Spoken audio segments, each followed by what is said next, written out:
ITR file कर दी है आपने और बाद में पता चला है कि आपसे गलती हो गई है। गलत इनकम भर दी, कोई डिडक्शन छूट गया या फिर गलत आईटीआर फॉर्म चुन लिया।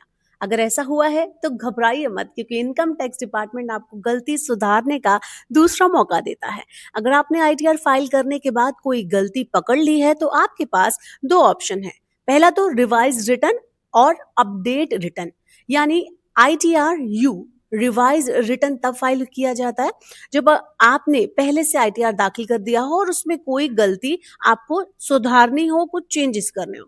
जैसे कि इनकम गलत भर देते हैं लोग, डिडक्शन कभी कभी छूट जाता है, टैक्स कैलकुलेशन में गलती हो जाती है, गलत आईटीआर फॉर्म चुन लिया जाता है। इस तरह की गलतियों के लिए आप वो वाला फॉर्म चुनेंगे। और जो दूसरा है रिवाइज रिटर्न, इसकी समय सीमा अगर निकल चुकी है या बाद में कोई बड़ी चूक आपको पता चलती है तो आईटीआर यू का ऑप्शन आपके पास है, लेकिन इसमें एक्स्ट्रा टैक्स आपको देना पड़ता है, चार्जेस लगते हैं।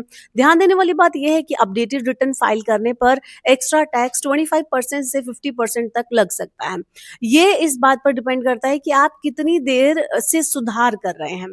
तो कुल मिलाकर अगर आपने आईटीआर फाइल कर दिया है, एक बार उसे आप जरूर चेक करें। अगर आपको सबमिट कराना है उससे पहले डबल चेक करना चाहिए, क्योंकि छोटी सी गलती आगे चलकर नोटिस, पेनल्टी या फिर रिफंड में देरी की वजह बन सकती है। और अगर गलती मिल जाती है तो भी टेंशन की जरूरत नहीं है, रिवाइज रिटर्न या फिर आईटीआर यू के जरिए आप उसे ठीक कर सकते हैं। ऐसे ही अपडेट्स के लिए देखते रहिए जी बिजनेस।